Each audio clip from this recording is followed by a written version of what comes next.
Hola, jóvenes y señoritas. El día de hoy les voy a presentar el tema de nefritis lúpica. Es un tema muy bonito y es parte del temario que tenemos en el pénsul académico. Bueno, para entender nefritis lúpica ya hemos presentado los temas de síndrome nefrítico y nefrótico, y esto de cierta manera es una complementación o es un claro ejemplo de lo que es el síndrome nefrítico y nefrótico. Pero bueno, vamos a continuar y vamos a hablar.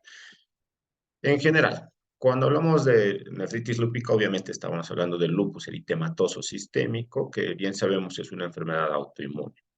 Al ser una enfermedad autoinmune, tiene una etiología multifactorial. Existe un condicionante genético, una predisposición ya familiar, aunque no es hereditario, ojo, o sea, no lo hereda el padre a la madre. Sí existe una predisposición entre familiares, ¿no?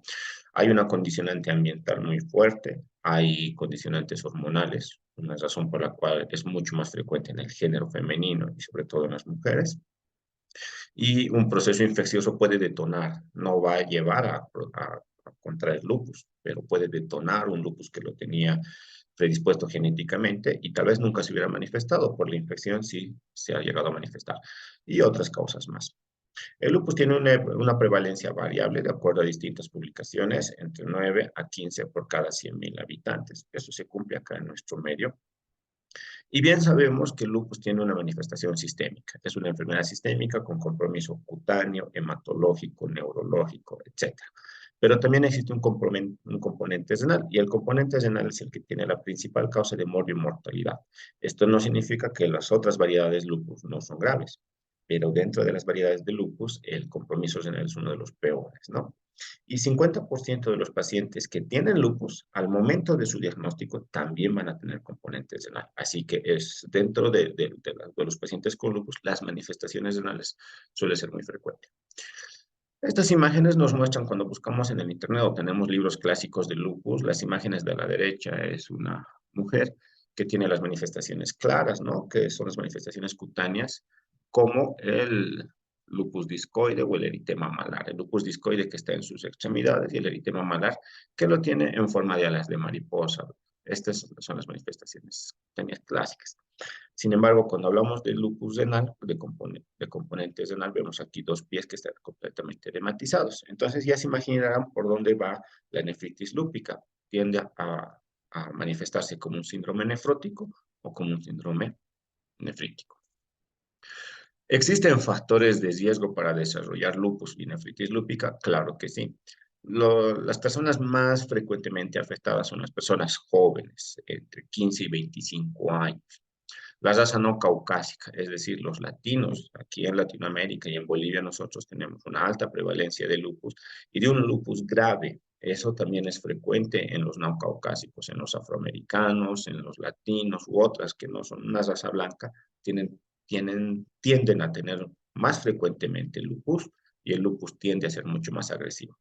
Cuando el componente del complemento C3 está más bajo, tiende a ser un lupus más agresivo.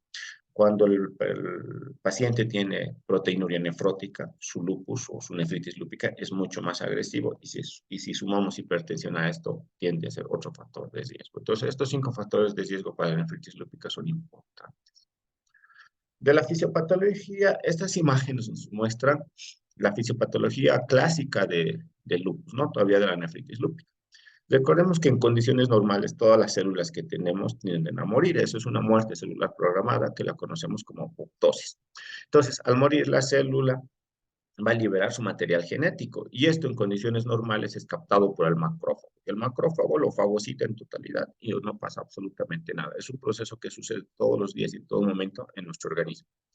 Sin embargo, en el lupus, esta muerte celular programada no es fagocitada por el macrófago, es decir, el macrófago, por diferentes razones, en este caso inmunológicas, es deficiente, entonces no lo va a fagocitar o lo va a fagocitar de forma ineficiente.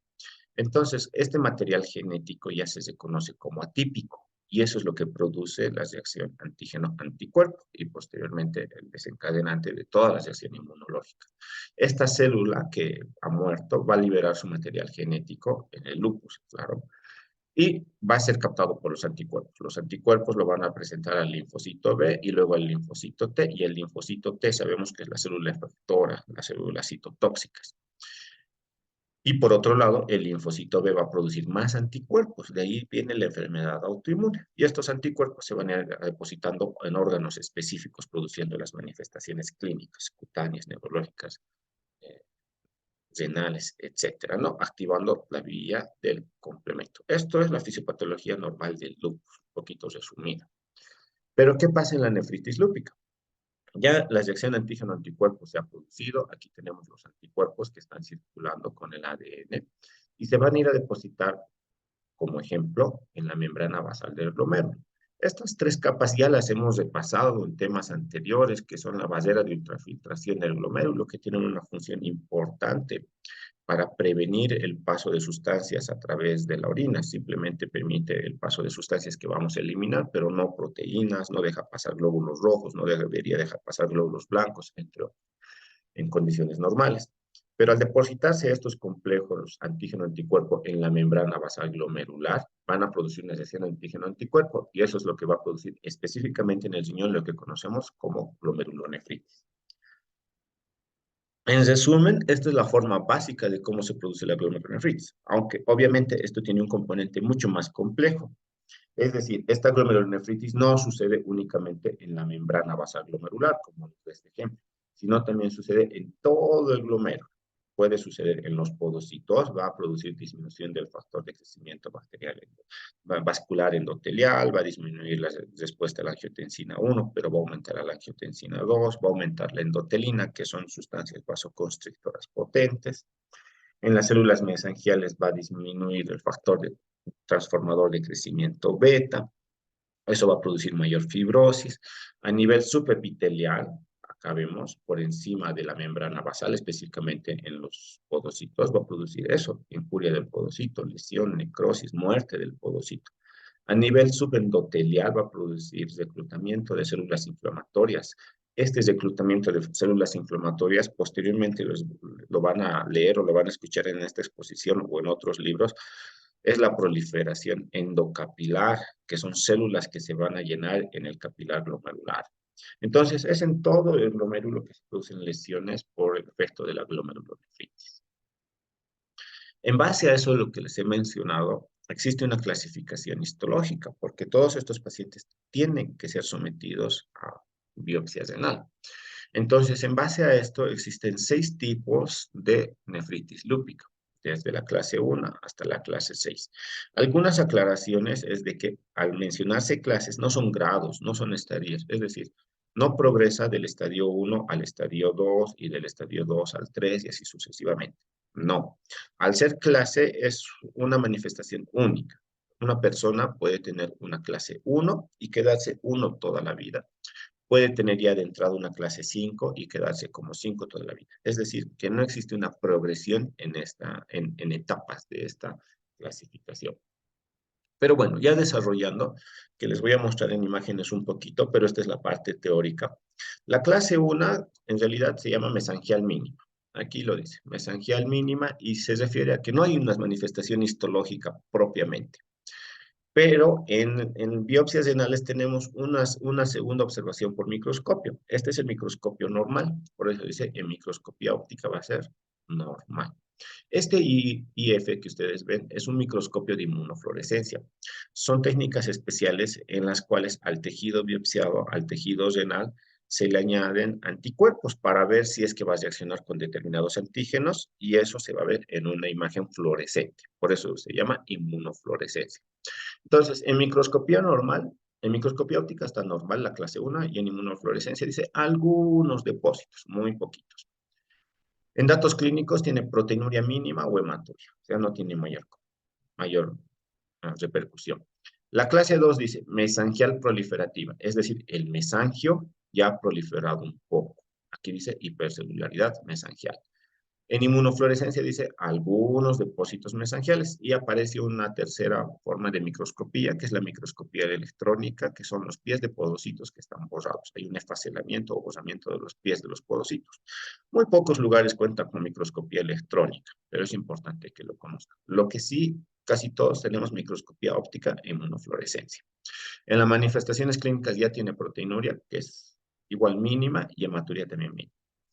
Las clases 3 y 4 son las que consideramos las más agresivas, las más fuertes, las que más me van a llevar a síndrome nefrótico o nefrítico, o las que más van a llevar a pérdida del fondo. Entonces se llama nefropatía lúpica focal, así se llama la clase 3. En la microscopía óptica vemos una proliferación endo y extracapilar. ¿Se recuerdan cuando les dije en la fisiopatología que hay reclutamiento de los leucocitos en el espacio endovascular? Justamente eso es lo que produce la proliferación endovascular. Y extracapilar es cuando está fuera de los capilares. Pero ojo, esto es en el menos del 50% de todos los glomérulos. En inmunofluorescencia vamos a ver depósitos subendoteliales con lesiones activas, crónicas o activas y crónicas. En un momento vamos a desarrollar esto. La clase 3, como les dije, ya es más agresiva, ya no es proteinuria sintomática, tiene proteinuria y hematuria establecida, tiene síndrome nefrótico infrecuentemente, pero ya es mucho más manifiesto. La clase 4 se llama nefropatía lúpica difusa. En la microscopía óptica vemos lo mismo, proliferación endo y extracapilar, pero ojo, en la clase 3 era menos del 50% de los glomérulos y en la clase 4 es más del 50%. Aquí en inmunofluorescencia es lo que se llama full house, que es cuando todas las tinciones salen positivas para inmunofluorescencia. También les vemos un ejemplo. Aquí, de igual manera, síndrome nefrótico, pero también suele desarrollar injuria renal aguda o subaguda. Como verán, la clase 3 y 4 son las más agresivas, al menos en manifestación clínica. La clase 5 se llama membranosa. Es similar a una nefropatía membranosa idiopática y los depósitos son únicamente subepiteliales. Son manifestaciones como síndrome nefrótico, proteinuria e insuficiencia renal. Es muy infrecuente en este grupo. La clase 5 es un síndrome nefrótico puro regularmente. Y la clase 6 es, por decirlo así, la fase más avanzada sin tratamiento. Se llama nefritis lúpica esclerosa, porque el término así lo dice, está esclerosado, está fibrosado, está cicatrizado, o en términos más sencillos, ya se perdió ese señor, porque más del 90% está dañado y por eso se manifiesta como una insuficiencia renal crónica. Ahora que ya entendemos un poquito las clases, les voy a mostrar algunos ejemplos de lo que quiero decir. Esta es una microscopía óptica con las tinciones que conocemos estándar. PAS, SHIF, tenemos la tinción tricrómico, etc. Y esta es una inmunofluorescencia. Como verán aquí, todo lo que ustedes ven con un verde manzana fluorescente es una reacción positiva. También puede verse un color basal así, que sería una reacción negativa, pero cuando vemos una tinción que está resaltando como algo muy fluorescente es porque ha dado una positividad. Entonces, esto es una microscopía óptica y esta es una inmunofluorescencia. Y en la nefropatía lúpica siempre se hace comparación de los dos, ¿no? ¿Qué significaba la clase 3 que decía menos del 50% de glomérulo? Este es un glomérulo en condiciones normales. Podríamos decir que esto es lo más parecido a un glomérulo normal en este lado derecho del glomérulo. Pero ven, hay un contraste de diferentes imágenes entre el lado derecho y el izquierdo. Este que está mucho más verde, por decirlo así, con menos capilares, estos son los capilares abiertos, y aquí no hay. Entonces, esto está fibrosado, esclerosado, y por eso se llama una clase 3. Menos del 50% del glomérulo se ha esclerosado. La clase 3 y 4 son exactamente iguales en muchas cosas. Lo único que la clase 4 tiene más del 50% del glomérulo esclerosado. Y este es un ejemplo, a grosso modo, de las 5 clases, exceptuando la 6, que ya es una clase muy avanzada. En la clase 1 decía, esto es una imagen normal del glomérulo, proliferación mesangial mínima, una esclerosis del menos del 50% de los glomérulos, más del 50% de los glomérulos, y aquí es netamente membranoso. Fíjense la inmunofluorescencia cómo ha ido cambiando, de no tener casi nada, marcarse bastante, marcarse mucho más y marcarse completamente. Esa es la evolución que se ve en cada clase de la inmunofluorescencia. También dijimos que hay microscopía electrónica, que realmente no tenemos en Bolivia, muy pocos países lo cuentan. Pero este es un capilar glomerular normal. Tal vez les cueste un poquito la imagen al principio, pero si se fijan, esto que ustedes ven acá es lo mismo que estamos viendo acá. Este es un capilar glomerular. Esto que ven en el interior es una célula endotelial. Esto que ustedes ven acá es una célula mesangial. Obviamente el podocito no lo podemos ver. Esto es solo una gráfica de ejemplo, pero el podocito debería estar aquí afuera de la pared capilar. Lo vemos completamente normal. Aquí vemos esta diferencia de gráficas. El mesangio está proliferado, la célula mesangial, por eso se llama proliferación mesangial mínima. Acá ya vemos un poco de depósitos endoteliales. Fíjense, entre la imagen de la clase 2 y la clase 3, lo que vemos es en la proliferación endocapilar, dentro de la célula. Ya se está proliferando. En la clase 4 hay más proliferación. Esa es la diferencia. Por ahí viene la palabra proliferación endocapilar. Y la clase 5 prácticamente es membrana basal glomerular lo que está dañado. Por eso es su nombre de clase 5 o membranosa. Muy bien. También decía en algunas partes de que se tiene que ver imágenes activas o crónicas. Esto es simplemente para conocimiento. Hablamos lesiones activas cuando hay hipercelularidad endocapilar. Esto es la hipercelularidad endocapilar. Cariosexis es cuando se muere la célula y el núcleo se destruye. Necrosis fibrinoide es cuando una porción del glomérulo se está necrosando y libera material fibrinoide. Ruptura de la membrana basal glomerular es cuando prácticamente esta membrana basal glomerular se ve interrumpida completamente, es como si se hubiera fragmentado. Depósitos subendoteliales que son conocidos como asas de alambre. Esto que ustedes ven aquí como crescents se llaman semilunas, es la versión mucho más agresiva de la nefropatía lúpica. De cualquier glomerulonefritis, cuando lean o vean la palabra crescents, que son semilunas, es la forma mucho más agresiva y peligrosa.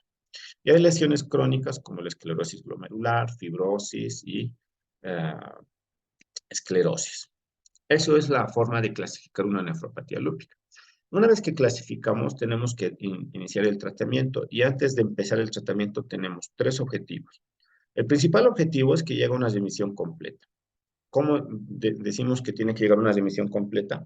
Independiente del valor de proteinuria con el que ha partido el paciente, el objetivo es que luego tenga menos de 0,5 gramos en 24 horas. Que en su examen de orina no haya glóbulos rojos y que la creatinina se normalice. Ese es el panorama ideal. Sin embargo, no siempre se lo logra y a veces podemos o debemos conformarnos con una remisión parcial. La remisión parcial significa que la proteinuria ha descendido por lo menos el 50%.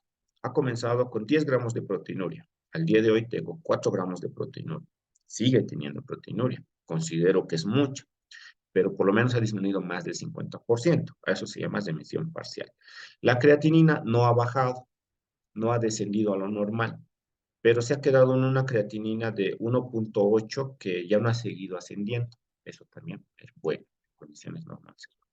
A veces logro remisión completa o a veces logro remisión parcial, pero como esta es una enfermedad autoinmune que no tiene cura, estas manifestaciones pueden retornar. A eso se llaman recaídas flares, que una vez que yo he logrado que la proteinuria desaparezca y que la creatinina se normalice, al cabo de 6 meses, de un año, de 2 años, de 5 años, reaparece. Esto es una recaída. Es por eso que estos pacientes, en la mayor parte de los casos, reciben tratamiento de por vida. Esos son mis objetivos. Ahora, para cada clase tiene un tratamiento diferente, ¿no? Porque si tuvieran el mismo tratamiento en todas las clases, no tendría sentido hacer una clasificación. Como ya hicimos la clasificación, a cada clase le voy a dar un tratamiento diferente. La clase 1, como podrán recordar, no tenía muchas manifestaciones clínicas. Decía proteinuria a veces un poquito y creatinina normal. Y en la microscopía era casi todo normal. Entonces, en estos casos, no hay que tratar específicamente la enfermedad del riñón. Dice tratar como lupus extrarrenal. Es decir, tiene lupus extrarrenal con compromiso cutáneo y para el compromiso cutáneo le han dado bajas dosis de corticoides. Con eso se queda. Tiene lupus con componente articular y para eso le han dado metotrexato. Con eso se queda. Es decir, no requiere un tratamiento específico del riñón. La clase 2 dice, sí, ya podemos empezar a tratar específicamente al riñón, porque ya es un poco más agresiva la enfermedad. Generalmente estos pacientes, si tienen una proteinuria menos de 1 gramo, lo trataremos como una clase 1, es decir, como si fuera un lupus extrarrenal. Pero si tuviera una proteinuria ya importante, hay que darle esteroides, corticoides, prednisona en nuestro medio, e inhibidores de la calcineurina, que son la ciclosporina y el tacrolimus. En la clase 3 hay que añadir medidas antiproteinúricas y antihipertensivos, porque estos pacientes siempre van a tener hipertensión. Antiproteinurias como un inhibidor de la enzima convertidora de angiotensina o un antagonista de los receptores de angiotensina. Antihipertensivos puedo utilizar cualquiera, pero en relación a lo que el paciente necesite. Yo les digo aquí cualquiera, porque en realidad el objetivo de la clase no es hablar de antihipertensivos, pero ya sabemos que existen contraindicaciones de ciertos antihipertensivos, entonces puedo utilizar el que le convenga al paciente. En la clase 3 y 4 sí tengo que utilizar sí o sí corticoides, como prednisona, más ciclofosfamida. En caso de que la función renal siga deteriorándose los primeros 3 meses, debo hacer otra vez una biopsia y plantear otro tipo de tratamiento. El tiempo de tratamiento de esto es prolongado, se los voy a poner a continuación. En la clase 5, de igual manera, medidas antiproteinúricas antihipertensivos y puedo utilizar corticoides, ciclofosfamida, micofenolato o acetioprina. Tengo un poquito más de opciones. La clase 6, como se los dije, ya está fibrosado más del 90%. No requiere tratamiento inmunosupresor específicamente, porque muchas veces ya el riñón se ha perdido. Lo que se necesita en este paciente es programarlo para diálisis en el futuro. Cuando les mencionaba que la clase 3 y 4 es la que requiere tratamiento prolongado, tengo dos opciones.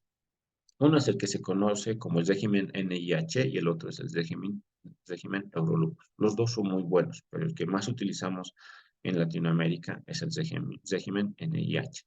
¿En qué consiste? Dar pulsos mensuales por 6 meses. Es decir, el tratamiento no es una semana ni dos, son 6 meses como mínimo, en el cual le voy a dar entre 0,75 a 1 gramo metros cuadrados de superficie corporal de ciclofosfamida.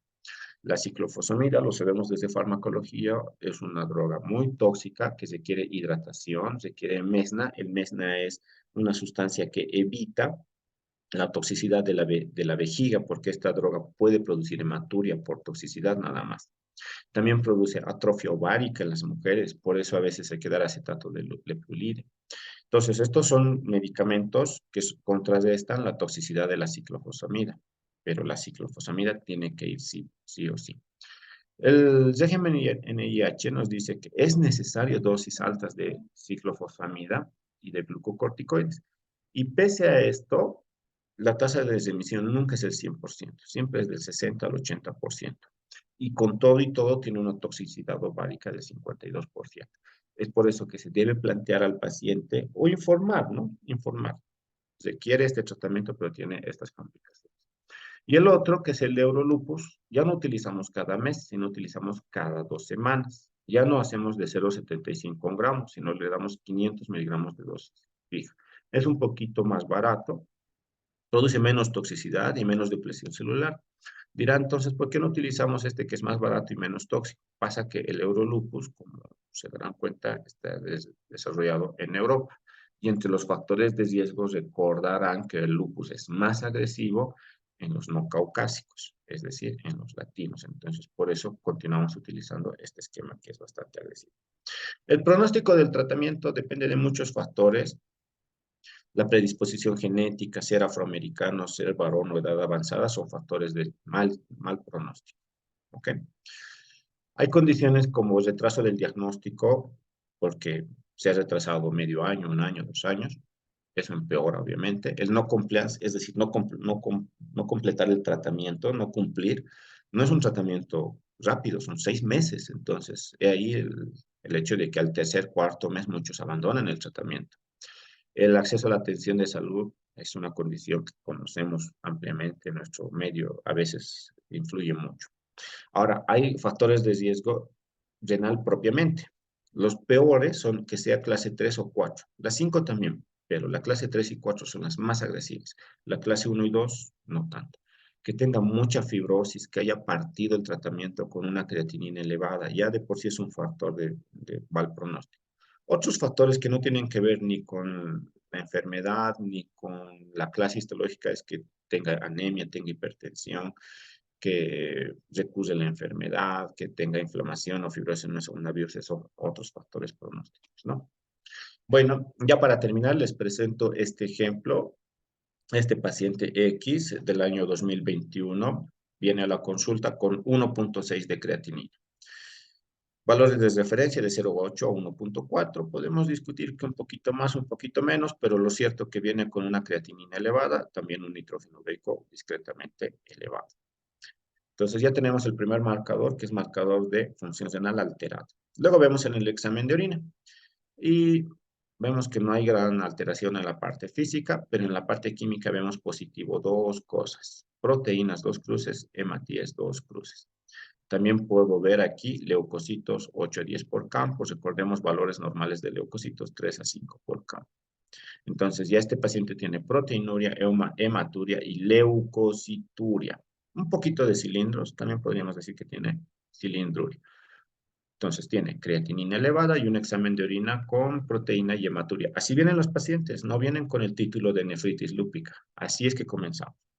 Entonces se evalúa, se le hace anamnesis, se buscan muchas otras condiciones y se plantea la posibilidad de una nefritis lúpica. Entonces, bueno, aquí tenemos otro laboratorio, la hemoglobina 13.9, casi normal para nuestro medio, glóbulos blancos 6.700, el BES elevado la primera hora, velocidad de espectrocimentación.